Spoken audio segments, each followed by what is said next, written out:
কারণ হলো মামলার যে আমি কাগজপত্র নিয়েছি সেই কাগজপত্র নেয়ার পরে এই মামলার প্রিপারেশন নেওয়ার জন্য যথেষ্ট পরিমাণ সময় আমি পাই নাই। অনেক সামনে ভলিউম অফ পেপারস আছে, সেই পেপারসগুলি দেখা বোঝা একটু সময়ের ব্যাপার। সেই কারণে এবং ইন দি মিনটাইম আমি একটু অসুস্থ ছিলাম বেশ কয়েকদিন। সব কিছু মিলিয়ে লার্নেড কোর্টের কাছে আমি এই আবেদন করেছি। লার্নেড কোর্ট আমার সময়ের আবেদন মঞ্জুর করেছে এবং আগামী সোমবার দিন ধার্য করেছে। আমি চেয়েছি 15 দিন, উনি আমাদেরকে এই 7 দিন দিয়ে 7 দিনে একটু কম 6 দিন হয়েছে। 5টা অভিযোগ কি আপনি করেছেন? করেছি। 5টা অভিযোগ করে কি বুঝেছেন, কি হবে, কি মনে? আমি সেটা এখন বলবো না, কারণ আমি তো আগেই বলেছি যে আমি বিস্তারিত পড়াশোনা করার সেটা যে ইয়েটা সেটা আমি পারিনি।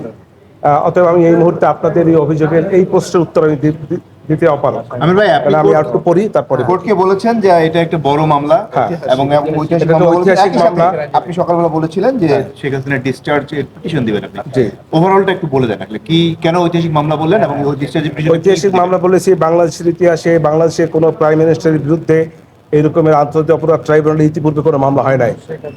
অতএব এই শেখ হাসিনার সাবেক প্রাইম মিনিস্টার শেখ হাসিনার পক্ষে এরকম কোনো মামলা বাংলাদেশে, মানে শেখ হাসিনা বলতে চাচ্ছি যে আরও অন্য কোনো প্রধানমন্ত্রীর বিরুদ্ধে এরকম কোনো মামলা হয় নাই এবং একটি কঠিন গুরুতর চার্জের মামলা।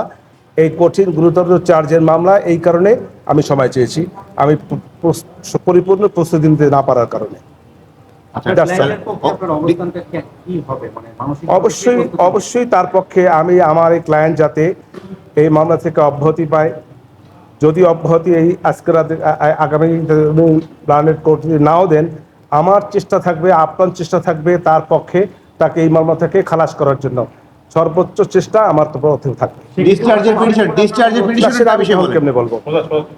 পাবেন কি পাবেন না আমি কি করে বলবো? ডিসচার্জের যে পিটিশনটা দেবেন এটা বিষয়ে একটু বলুন। ডিসচার্জে চাবেন কেন চাবেন? দেইনি, চাবো এই জন্য যে আমি মনে করি যে তার বিরুদ্ধে যে 5টি চার্জ আনা হয়েছে এই চার্জগুলি সঠিক হয় নাই। এই চার্জগুলি সঠিক না বিধায় আমি ডিসচার্জের আবেদন দেব।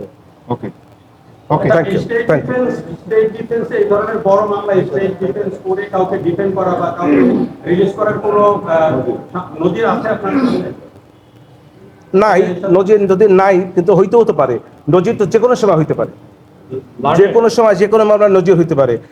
আর ইতিপূর্বে ছিল না দেখে যে বর্তমানে এই মামলার ক্ষেত্রে হবে না, একথা তো আমি কেউ বলতে পারি না।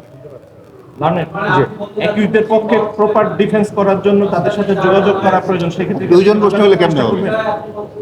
অবশ্যই না, অবশ্যই না, তাদের সঙ্গে যোগাযোগ করবো কেন? আমি যখন শেষ আপনি আবার আমি বুঝতে পারিনি, আপনি আবার বলেন। মানে ওনার সময় আপনি পিপি হিসেবে নিয়োগ পেয়েছিলেন, সেক্ষেত্রে ওনার পক্ষে আবার মামলা লড়ার ক্ষেত্রে কোনো কনফ্লিক্ট অফ ইন্টারেস্ট? না, কোনো কনফ্লিক্ট নাই, কোনো কনফ্লিকশন নাই। অবশ্যই আমি যেটা পারি। কনফ্লিক্ট অফ ইন্টারেস্ট নাই, কারণ আমি মনে করি আমি বাংলাদেশের সাবেক প্রধানমন্ত্রী ছিলেন, তার পক্ষে ইতিপূর্বেও আমি তার পক্ষেই ছিলাম, রাষ্ট্রপক্ষে, আজকেও আমি রাষ্ট্রপক্ষে তার পক্ষে।